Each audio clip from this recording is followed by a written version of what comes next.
When I read this sentence, I notice that there isn't any standard keyword. There isn't a contrast keyword here. There isn't a cause and effect keyword. There isn't a similarity keyword. In such cases, I have to rely on words around the blank.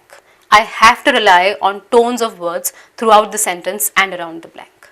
So here I see that the word just before my blank is effective, and the portion after my blank says to creating a safer workplace.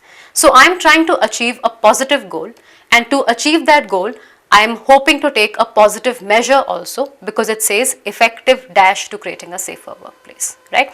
So I am looking for a word which means a positive measure. I take a look at my choices. Antidote does not mean a positive measure, so I can strike it out. Alternative is an option. It doesn't mean a positive measure. Addition is an add-on. Again, it doesn't mean a positive measure. Deterrent is an out and out negative word, which means something that stops you from doing something, so it cannot be correct. So by elimination, I am left with incentive as the only correct answer, and incentive means a positive measure.